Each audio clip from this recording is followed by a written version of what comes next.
வந்து ஒரு 3 வருஷமாக ஒருத்தவங்க காசு தரணும், 45,000 ரூபா தரவே இல்லை திசையன் வேலையில். போன மாதம் 2வது வாரம் போயிருந்தேன். அப்போ வந்து அவங்க வந்து ஞாயிற்றுக்கிழமை போய் திங்கக்கிழமை போய் இறங்கினேன். நேரே அவங்க வீட்டில் போய் பார்த்தேன். உடனே நீங்கள் மறுநாள் நீங்கள் வந்துட்டீங்க, இன்றைக்கி ஒரு நாள் இருந்து அடுத்த நாள் காசு வாங்கிட்டு போங்க அப்படின்ட்டாங்க. நானும் வந்து ஒரு லாட்ஜ் எடுத்து அங்கே தங்கி திரும்பி மறுநாள் அந்த ஆஃபீஸில் போய் கேட்டேன். திங்கக்கிழமை இன்னும் அண்ணன் காசு சொல்லலை, தந்தால் தான் தருவோம் அப்படின்ட்டாங்க. திரும்பி நான் செவ்வாய்க்கிழமை காலையிலே அவங்க வீட்டுக்கு போனேன்.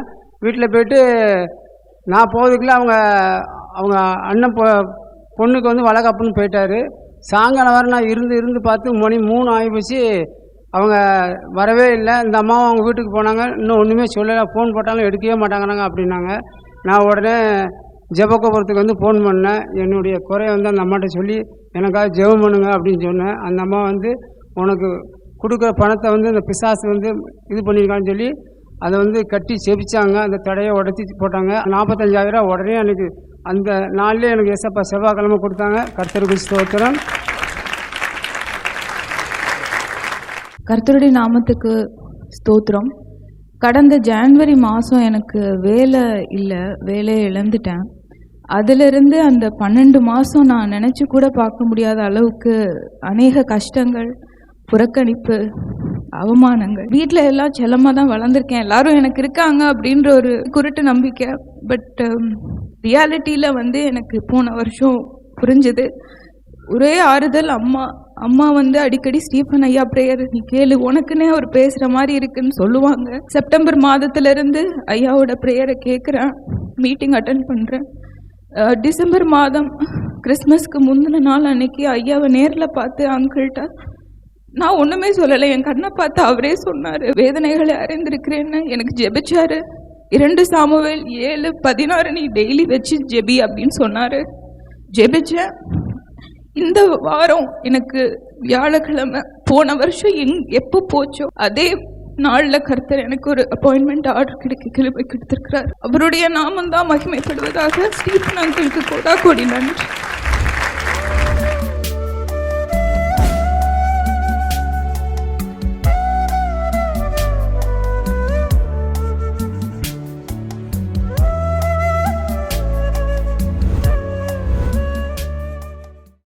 கிறிஸ்துவுக்குள் மிகவும் பிரியமான எர்தர்மை சகோதர சகோதரிகளே, நம்மை சிருஷ்டித்தவரும் நம்மை உண்டாக்கினவரும் நம்மை ஒருபோதும் மறந்து போகாதவருமாகிய இயேசு கிறிஸ்து இணையற்ற நாமத்தினால உங்கள் எல்லாரையும் வாழ்த்தி ஆசீர்வதிக்கிறேன். அல்லேலூயா.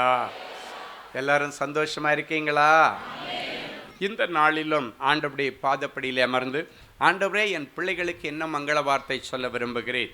தேவ சமூகத்தில் ஜெபத்திலே தரித்திருந்த பொழுது கர்த்தர் உங்களுக்காக கொடுத்த மங்கள வார்த்தை மத்தேயு எழுதின சுவிசேஷம் 6ஆம் அதிகாரம் 12வது வசனம் இப்படியாய் சொல்லுகிறது. எடுத்து வாசிப்போமா? எங்கள் கடனாளிகளுக்கு நாங்கள் மன்னிக்கிறது போல எங்கள் கடன்களை எங்களுக்கு மன்னியும். இந்த நாள் செய்தியின் தலைப்பு மன்னிப்பின் ஆசீர்வாதங்கள். அடுத்தவங்களை மன்னிக்கிறதுனால உங்களுக்கு என்னென்ன நல்லது நடக்கும், ஆண்டவர் நம்ம மன்னிக்கிறதுனால நமக்கு என்னென்ன நடக்கும். ஸோ மன்னிப்பின் ஆசீர்வாதங்களை குறித்து தான் இன்றைக்கு ஆண்டவர் செய்தியிலே சொல்ல விரும்புகிறார். அவ குடும்ப ஆசீர்வாதத்திற்கான இந்த பேசிக் திங்ஸ், அந்த மன்னிக்கிற குணாதிசயம், தாழ்மையான குணாதிசயம், விட்டு கொடுக்கிற குணாதிசயம், இவங்க எல்லாம் உங்கள் குடும்ப ஆசீர்வாதத்தை உங்களுக்கு சரிப்படுத்தி தரக்கூடிய காரியங்கள். எனவே இன்னைக்கு ஆண்டவர் சொல்கிறாரு, அந்த மன்னிக்கிற குணம். இன்னைக்கு உங்கள் புருஷனை நிபந்தனையற்ற விதத்தில் மன்னிக்கணும். ஒருவேளை அவர் தப்பே பண்ணியிருக்கலாம். ஒருத்தங்க ஒரு நாள் தப்பு பண்ணான்றதுக்காக டெய்லி தப்பு பண்ணிட்டு இருப்பான்னு ஒரு நாள் நீங்கள் நினைக்காதீங்க.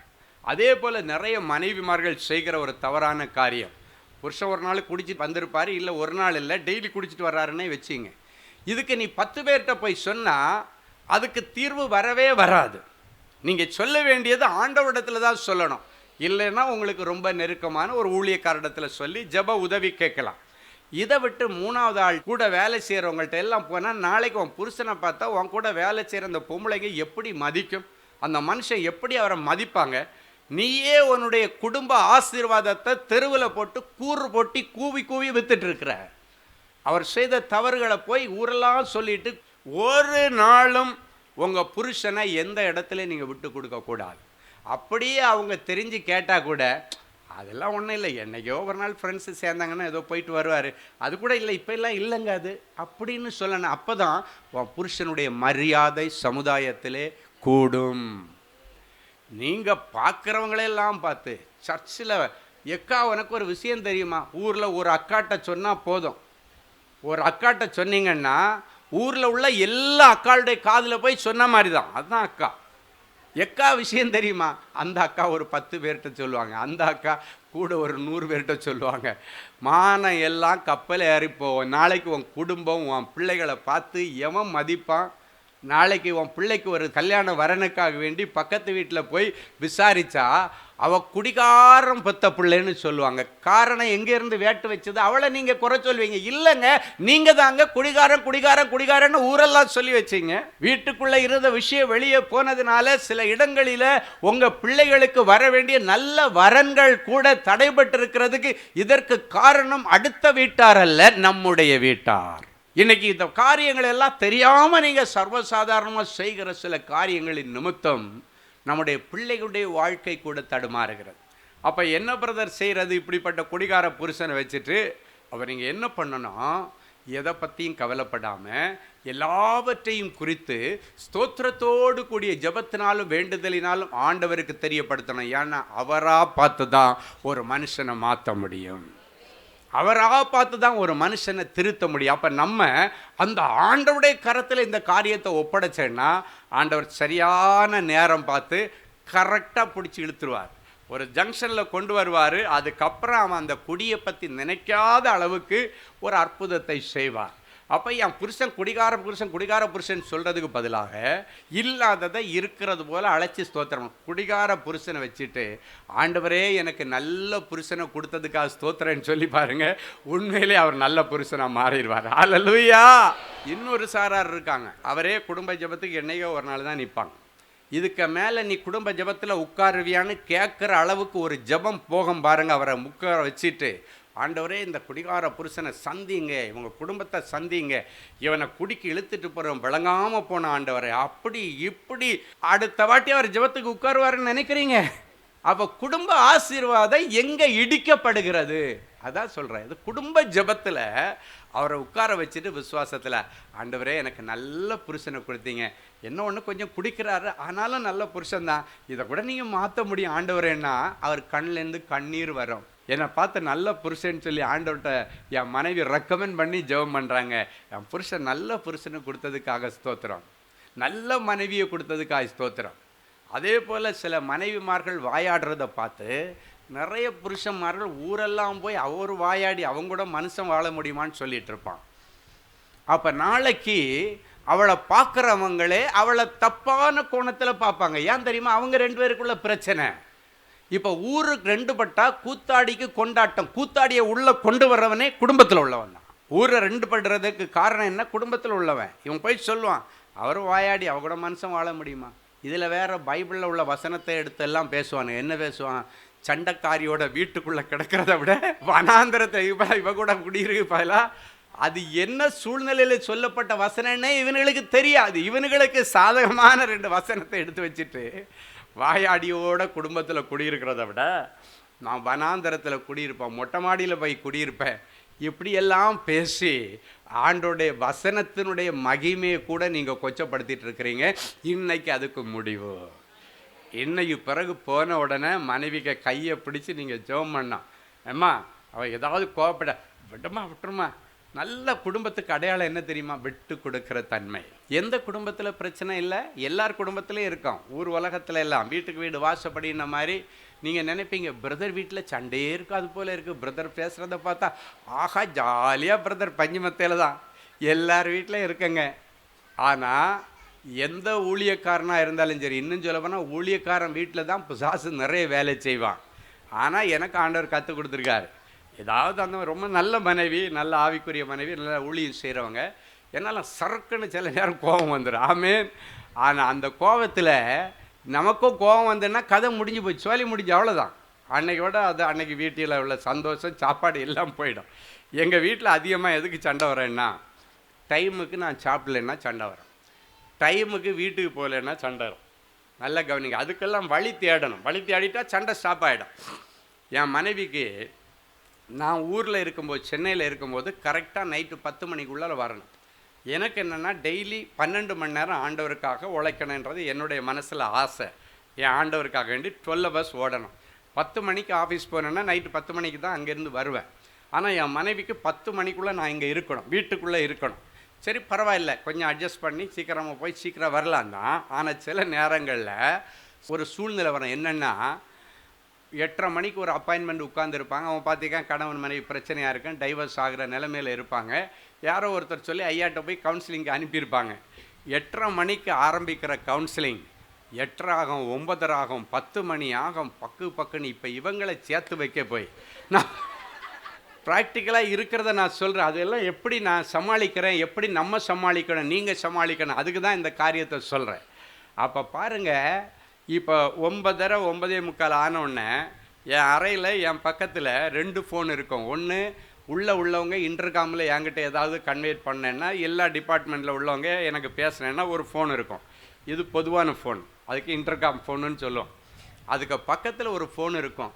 அந்த ஒலி அடிச்சிச்சுனாலே எனக்கு ஏன்னா அது என் மனைவி மட்டும்தான் அந்த ஃபோனில் அடிப்பாங்க. அவங்களே ஒரு ஃபோனை புக் பண்ணி என் புருஷங்கிட்ட நான் நினச்ச நேரம் பேசணும். இல்லைன்னாச்சுன்னா அந்த இன்டர்காமில் போய் உள்ளே போய் அவங்க கனெக்ட் பண்ணி என் வீட்டுக்கார்ட்ட கனெக்ட் பண்ணுன்னு சொல்லணும். அவங்களுக்கு என்னென்னா, என் புருஷங்கிட்ட பேசுகிறதுக்கு நான் கூட நாம் பெர்மிஷன் வாங்கிட்டு என்ன கனெக்ட் பண்ணோம், அது என்ன ஒரு நியாயம்?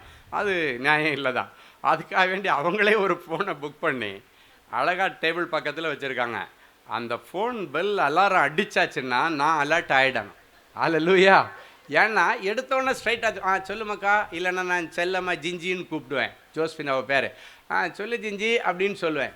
ஏன்னா எனக்கு தெரியும் அதில் பிள்ளைங்க கூட வரமாட்டாங்க. 100க்கு 100% கிடைக்கும். ஒரே ஒரு நாள் ஒரு அனுபவம். சொல்லி ஜிஞ்சின்னொன்னே இது ஜிஞ்சி இல்லை, டெலிஃபோன் எக்ஸ்சேஞ்சு. நான் ஒருத்தன் அது என்னென்னா ஃபோன் வேலை செய்யலைன்னு கம்ப்ளைண்ட் பண்ணி அவன் செக் பண்ணுறதுக்கு அடித்தோடனே நான் பழக்க தோஷத்தில் சொல்லி ஜிஞ்சி என்ன விஷயமாக்கா அப்படின்னேன். ஜிஞ்சி இல்லை, இது டெலிஃபோன் எக்ஸ்சேஞ்சு. அப்போ பாருங்கள், கரெக்டாக என்கிட்ட பேசுகிறதுக்குன்னு ஒரு ஃபோன் இருக்கும். 9:45க்கு ஒரு ஃபோன் அடிக்கும். அடித்தோடனே எடுத்து கிளம்பிட்டீங்களான்னு கேட்பா. இதோ கிளம்பிடுறோம்க்கா அப்படின்னு. ஆனால் இங்கே உச்சக்கட்டத்தில் எண்ணெய் ஊற்றுற மாதிரி அப்போ தான் இங்கே ஒரு பிரச்சனை போயிட்டுருக்கோம். அதுக்கப்புறம் பார்த்தா இவங்களை கிளியர் பண்ணி, இவங்களை சரி பண்ணி, அவங்கள சரி பண்ணி, ஆண்டவர் பேசி, இவன் உடனே அவங்க வீட்டுக்கு ஃபோன் பண்ணி அவங்க அண்ணன்ட்ட அந்த என்கேஜ்மெண்ட் மோதிரத்தை கழட்டி கடாசி இருந்து அங்கே தூக்கி போட்டு அதை எடுத்துகிட்டு அதில் கிடக்குது, அது எடுத்துகிட்டு வானா. இவன் ஃபோன் பண்ணி தாலிச்சேனை கழட்டி அங்கே போட்டிருக்க எடுத்துகிட்டு வானே. அவங்க அம்மாவுக்கு ஃபோன் பண்ண, எல்லாம் வந்து இதை ப்ளஸ் பண்ணி இவங்க கழுத்தில் மறுபடியும் ப்ரே பண்ணி அந்த தாலியை போட்டு ப்ளஸ் பண்ணி அனுப்புக்குள்ளால 11 ஆகிடும். வீட்டுக்கு போனால் என் கதை. அதுக்காக வேண்டி அடிக்கடி இதில் ஒரு சண்டை வந்துட்டு தான் இருந்தது. இப்போ அவள் போனோடனே கேட்பா, ஊரில் இருக்கும்போது 10 மணிக்கு வரணுன்னு நான் சொல்லியிருக்கேன். அப்போமாவது நீங்கள் வந்து மனைவி பிள்ளைகளோட கொஞ்சம் பேசி சாப்பிட்டுட்டு கொஞ்சம் ஜெபம் எல்லாம் பண்ணிட்டு படுக்க ஈஸியாக இருக்கும். ஏன் நீங்கள் வரலன்னு கத்திடுவோம். உடனே ஸ்பீடு ஏறிடும். ஏன்னா அந்த ஆத்திரம் இருக்கேன். ஏன்னா நம்ம இவ்வளோ சொல்லி இந்த மனுஷன் கேட்கலையா அப்படின்னு. இங்கெல்லாம் ஊழியத்துக்கு வரும்போது கேட்கவே மாட்டாங்க. 12 மணி ஆனாலும் அவங்க என் கூட இருப்பாங்க, 1 மணி ஆனாலும் அவங்க என் கூட இருப்பாங்க.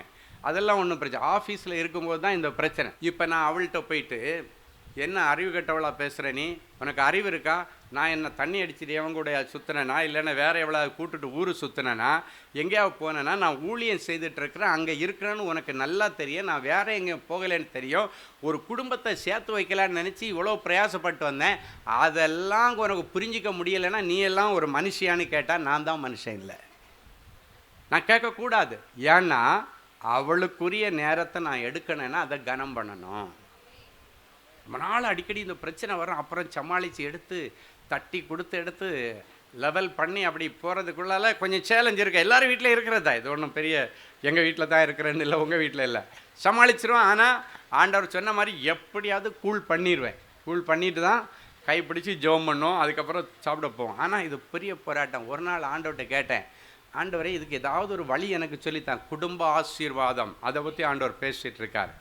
ஆண்டவர்கிட்ட கேட்டேன், ஆண்டவரே இது எனக்கு ரொம்ப மனவேதனையாக இருக்குது. சில நேரங்களில் ரொம்ப டஃப்பாக இருக்குது, இதை மேற்கொள்கிறதுக்கு என்ன பண்ணுறது ஆண்டவரே, இதை விட்டுட்டும் போக முடியலை, இந்த குடும்பம் அடுத்து இன்னொரு நாள் இந்த வாய்ப்பை விட்டால் இந்த குடும்பம் சேருமான்னு தெரியாது. நிறைய அதுபோல் ட்ரக் அடிக்ட்ஸ் எல்லாம் வருவாங்க, பேசி அப்போ தான் பக்குவமாக கொண்டு வந்து அவன் ஆண்டவருடைய வார்த்தையை கேட்டு அங்கேயே எல்லாத்தையும் தூக்கி போடுற அளவுக்கு சிலவன் கஞ்சா பொட்டலத்தோடே வருவான், பாக்கெட்டில் இருக்கும், முடித்த உடனே எடுத்து கையில் தந்துடும், உள்ளே போட்டுருவோம் குப்பை தொட்டியில். அப்படியெல்லாம் நிறைய காரியம் நடக்கும். சிகரெட் பாக்கெட்டெல்லாம் தூக்கி போட்டுருவானுங்க, அப்படியெல்லாம் நடக்கும். அப்போ இப்படி ஒரு மேன்மையானது ஒன்று நடக்கும்போது குடும்பத்தில் பிசாசு வெடிக்குண்டை தூக்கி போட ட்ரை பண்ணுவான். அங்கே நடக்கும், வெடிக்கிற மாதிரி இருக்கும். ஆனால் இங்கே ஒன்று வாழும், அதுக்கு ஆப்போசிட்டாக அவனை வாழ வச்சுட்டேன்னு இன்னொரு வெடிக்குண்டு வெடிக்கும். அந்த வெடிக்குண்டு வெடிக்காமல் இருக்கணும்னா நம்ம ஞானமாக இருக்கணும். அப்போ தான் ஆண்டவர்கிட்ட கேட்டேன், ஆண்டவரே இதுக்கு நான் என்ன செய்கிறது? அப்போ ஆண்டவர் சொன்னார், உனக்கு ஒரு நல்ல ஐடியா தர்றேன் அப்படின்னு சொல்லிட்டு 10 மணிக்கு உன்னால் போக முடியலைன்னா 9:45 நீயா ஃபோன் பண்ணிடணும். அவங்கள மதிக்கிற மாதிரி அவங்களுக்கு தெரியணும். அவங்க டைம் எடுக்கிறதுக்கு அவங்ககிட்டேருந்து பெர்மிஷன் வாங்கணும். மக்கா இது மாதிரி ஒரு காரியம் போயிட்டுருக்கு, இன்னும் 1/4 மணி நேரத்தில் முடிகிற மாதிரி இருக்காது, இப்படியும் கொஞ்சம் லேட் ஆகும், அதனால் கொஞ்சம் அட்ஜஸ்ட் பண்ணிங்க மக்கா அப்படின்னு சொல்லிட்டேன்னா 4 மணி நேரம் கழித்து போனால் கூட என் மனைவி ஒன்றும் சொல்ல மாட்டாங்க. அப்போ பாருங்கள், நம்ம அந்த இடத்த எப்படி சமாளிக்கிறதுன்னு வழி தேடணும். அந்த வழி அடுத்தவங்கள மதிக்கிற மாதிரி இருந்துச்சுன்னா அது உங்கள் குடும்ப சமாதானத்தை பாதுகாக்க. ஹல்லேலூயா.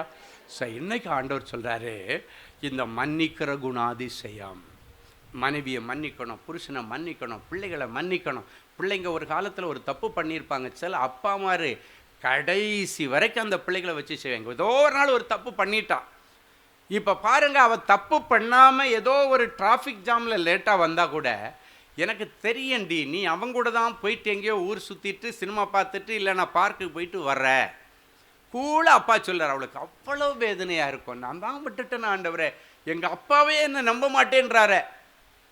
யோசித்து பாருங்கள். அப்படி தேவனுடைய பிள்ளைகள் ஒரு நாளும் இல்லாததை நீங்கள் கொஞ்சம் அதிகமாக படுத்தி அதை நீங்கள் ஒரு யூகத்தில் செய்து பிள்ளைகளுடைய மனசை உடைச்சிடக்கூடாது. எதுவாக இருந்தாலும் பொறுமையாக வச்சு கேட்கணும். கேட்கறதுக்குள்ளால பேசுகிற அந்த காரியத்தை இன்றைக்கி நீங்கள் நிறுத்தணும். நீங்கள் பேசுக்கு முன்னால் நான் என்ன பேசுகிறேன் அப்படின்றத தெரிஞ்சு பேசுகிற ஒரு கிருபை ஆண்டவர் இன்றைக்கு இந்த குடும்ப ஆசீர்வாத கூட்டத்தில் உங்களுக்கு தருவார். ஹல்லேலூயா. இப்போ மற்றவருடைய குற்றத்தை மன்னிச்சா ஆண்டவர் நம்முடைய குற்றங்களை மன்னிப்பார். இந்த மன்னிப்பு என்கிற பேஸ்மெண்ட்டில் உங்கள் வாழ்க்கையை கட்டினீங்கன்னா உங்கள் குடும்பம் ஆசீர்வாதமாக இருக்கும். பைபிளில் ஒரு அழகான வசனம் சங்கீதம் 133 சொல்லப்பட்டிருக்கிறது, சகோதரர்கள் ஒருமித்து வாசம் செய்கிறது எத்தனை நன்மையும் இன்பமுமானது, அங்கே ஆண்டவர் என்றென்றைக்கும் ஆசீர்வாதத்தை கட்டளையிடுவாராம். அப்போ உங்கள் குடும்ப ஆசீர்வாதம் எதில் இருக்குதுன்னா சகோதரர்கள் ஒருமித்து வாசம் செய்கிறது. ஒரு சின்ன வயக்காலில் ஒரு அரைச்சான் ஒரு இடத்துக்காக வேண்டி வெட்டணும் குத்தணும்னு நிற்கிறான். அன்னைக்கு சொந்த உடன்பிறப்புகளே உடன் பிறந்த சகோதரனை வெட்டிக்கிட்டு வந்து நிற்கிறான். சொந்த உடன்பிறப்புகளே சகோதரியுடைய புருஷனை வெட்டிக்கிட்டு வந்து நிற்கிறான். காரணம் என்ன தெரியுமா? பண ஆசை. அந்த பண ஆசை எல்லா தீமைக்கும் ஆணிவேர். சொத்து ஆசை எல்லா தீமைக்கும் ஆணிவேர். அரைச்சான் என்னடா, ஒரு சான் வச்சுக்கடா, எடுத்துக்கடா, நீ என் தம்பி தானடா, என் அண்ணன் தானடா, அக்கா தானே, நீ எடுத்துக்க. அந்த மனநிலை தான் குடும்ப ஆசீர்வாதத்தின் சமாதானத்தை தக்க வைத்து கொள்ள உதவி செய்யும். பெருந்தன்மை, அந்த பிராட் மைண்டை இன்னைக்கு வந்திருக்க உங்கள் எல்லாருக்கும் கர்த்தர் தருவார். ஹல்லேலூயா. எத்தனை பேர் சொத்து கேஸுன்னு போட்டிருக்கிறீங்களோ அது எல்லாத்தையும் இன்றைக்கி நீங்கள் உங்கள் பிரதர்ஸுக்கு எதிராக போட்டிருந்தீங்கன்னா அதை வாபஸ் வாங்கிட்டு நல்லதை கட்டலாம். என்னப்பா வேணாம், கூட ஒரு 5 சென்ட் வேணுமா, இந்த வச்சுக்கப்பா, பரவாயில்ல, கேஸை வாபஸ் வாங்கிரு.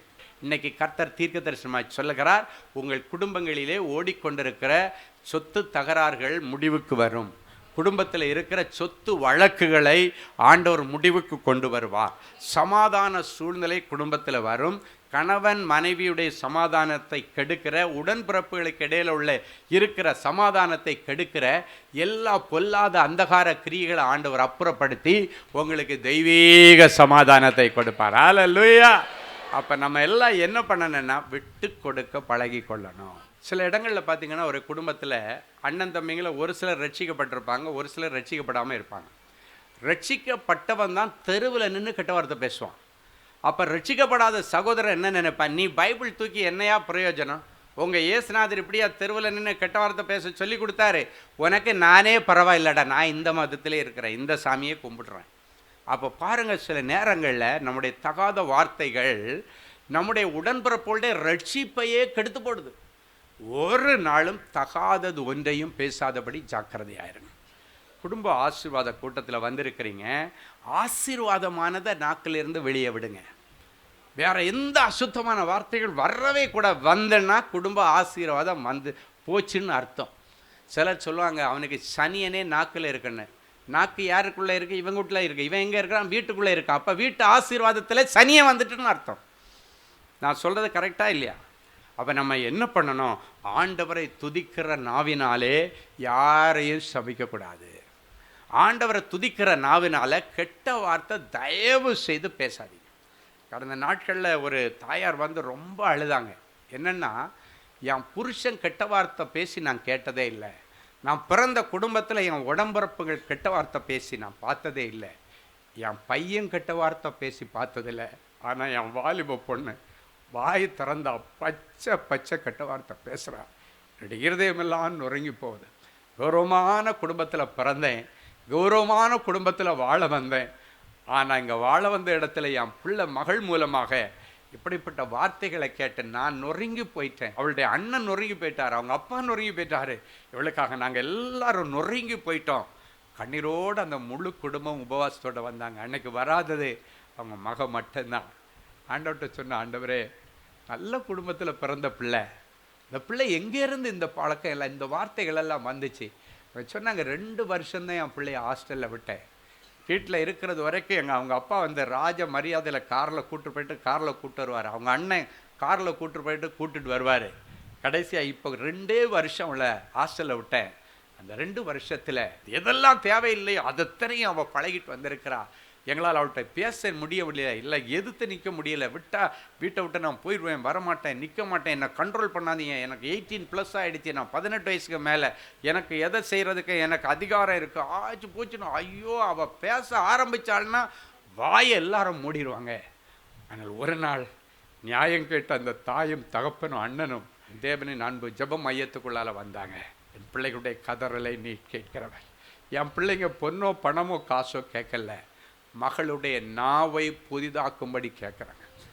எந்த நாவு ஆண்டவரை துதிச்சதோ இன்றைக்கி அந்த நாவு ஆண்டவரை தூஷிக்கிறது, ஊழியக்காரங்களை தூஷிக்கிறது, தேவையில்லாதெல்லாம் ஊழியக்காரங்களை பற்றி பேசுகிறா. ஆண்டவரே, இந்த சூழ்நிலை மாறணுன்னு கேட்குறாங்க. இது நியாயமான விண்ணப்பமாக இருக்கிறபடினால இந்த குடும்ப சமாதானம் பாதுகாக்கப்படும்படி, குட்டி பரலோகமாக இருந்த வீடு இப்போ கொஞ்ச நாளாக குட்டி நரகமாக மாறி இருக்கிறது. இது மறுபடியும் குட்டி பரலோகமாய் மாறும்படி அவளுடைய நாவிலே உம்முடைய அக்கினி குரடை வைப்பீராக. ஐயோ, நான் அசுத்த உதடுள்ள மனுஷி, ஆண்டவரே என்னை மன்னியும் அவ கதறிக்கொண்டு வரும்படிக்கு இன்றைக்கு என் பிள்ளைக்காக, இந்த குடும்பத்திற்காக நீர் ஒரு அற்புதத்தை செய்ய ஆண்டவரே. அவள் இருக்கிற இடத்துல அவளுடைய நாவோடு நாவாக நீர் இரும் ஆண்டவரே. மோச இடத்துல சொன்னீர், உன் நாவோடு நாவாக இருந்து நான் பேசுவேன்னு சொன்னீங்களே.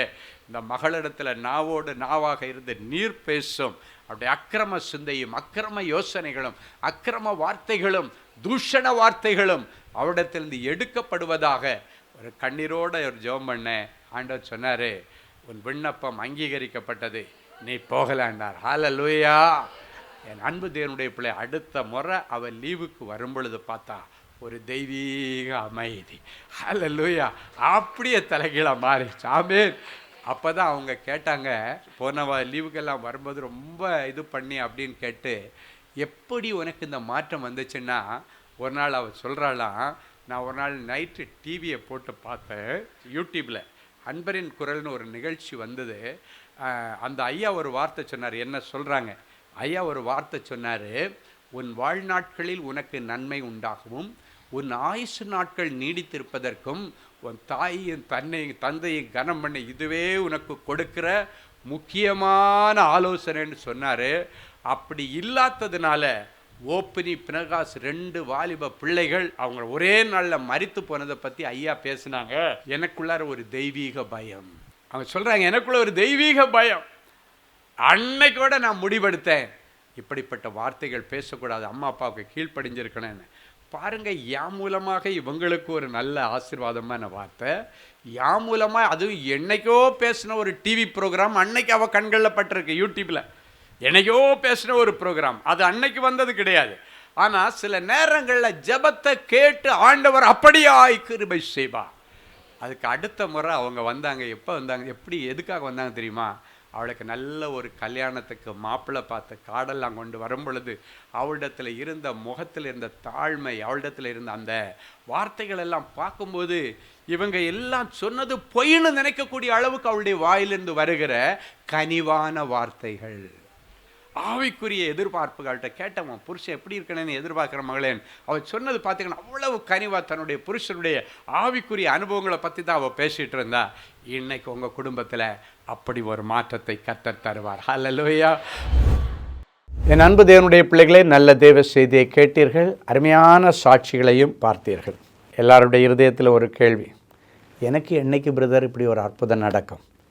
ஏன் அது ஆண்டவர் என்னைக்கு செய்யலாம் இல்லை? விசுவாசத்தோடு அப்படியே முழங்கால்களை தாழ்த்துங்கள், கண்களை மூடி நாம் தேவ சமூகத்தை நோக்கி பார்ப்போம். அன்பான ஆண்டவரே, உமக்கு நன்றி. நீர் நல்லவர், பெரியவர், பெரிய காரியங்களை செய்கிறோம்.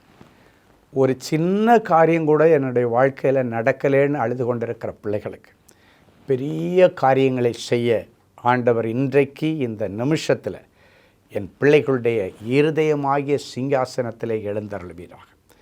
என் பிள்ளைகள் இன்றைக்கு உம்மை சுமந்து கொண்டு முழந்தாள் படியிட்டு ஜெபித்து எழும்பும் பொழுது பிள்ளைகளுக்கான நல்ல காரியங்களுக்கான தேவதூதர்கள் வருவார்களாக, பணிவிடையின் ஆவிகள் வருவார்களாக, எலியேசர்கள் வருவார்களாக, கேப்ரியல் தூதியன் வருவானாக.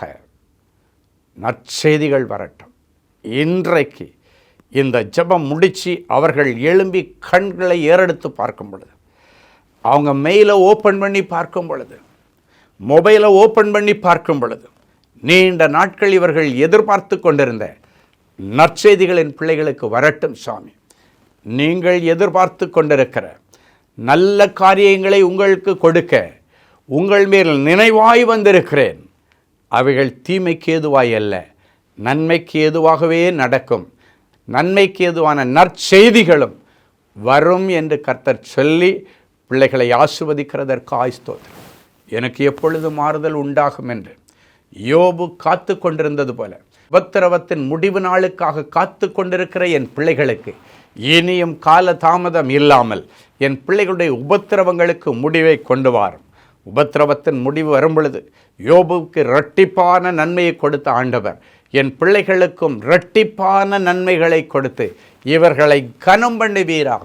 இவர்கள் தரித்திரம் மறைவதாக, கடன் பிரச்சனைகள் மறைவதாக, நிந்தைகள் மறைவதாக, அவமானங்கள் மறைவதாக, கோர்ட்டு கேஸுக்கு இன்றைக்கு ஒரு முடிவு வருவதாக.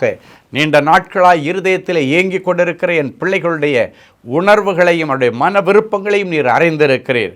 வேதம் சொல்கிற இந்த வார்த்தையின்படி பிள்ளைகளை ஆசீர்வதிக்கிறேன். கர்த்தருக்குள் மன மகிழ்ச்சி ஆயிரு, அவரின் இருதயத்தின் வேண்டுதல்களை எல்லாம் உனக்கு அருள் செய்வார் என்ற வார்த்தையின்படி இருதயத்தின் வேண்டுதல்களை எல்லாம் என் பிள்ளைகளுக்கு நிறைவேற்றித்தார். நிறைஞ்ச மனசில் பிள்ளைகளை ஆசீர்வதிக்கிறேன் இயேசுவின் மூலம் பிதாவே. ஆமேன், ஆமேன்.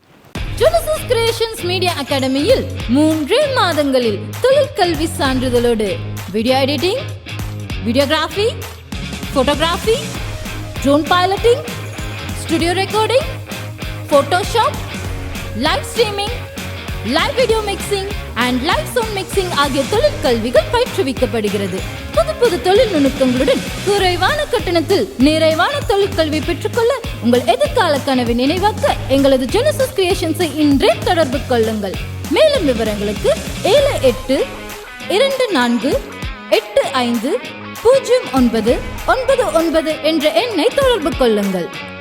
அன்பு தேவனுடைய பிள்ளைகளே, இந்நிகழ்ச்சியின் மூலம் நீங்கள் பெற்றுக்கொண்ட ஆசீர்வாதங்களையும் உங்கள் ஜெப விண்ணப்பங்களையும் அனுப்ப வேண்டிய முகவரி தேவனின் அன்பு ஊழியங்கள், எண் 340B பார் 1A 3B1 Vinayak avenue, OMR road, Okkiyam, Thoraipakkam, Chennai 600097. இது இந்தியன் ஆயில் பெட்ரோல் பங்க் எதிரில் அமைந்துள்ளது மற்றும் காக்னிசன்ட் டெக்னாலஜி சொல்யூஷன்ஸ் அருகிலும் அமைந்துள்ளது. மின்னஞ்சல் prayer@godsloveministries.co.in. எங்களது இணையதளம் www.godsloveministries.co.in. மேலும் 24 மணி நேர ஜெப உதவிக்கு 04454547999 மற்றும் 9941950999 என்ற எண்களுக்கு தொடர்பு கொள்ளுங்கள். கர்த்தர் தாமே உங்களை ஆசீர்வதிப்பாராக.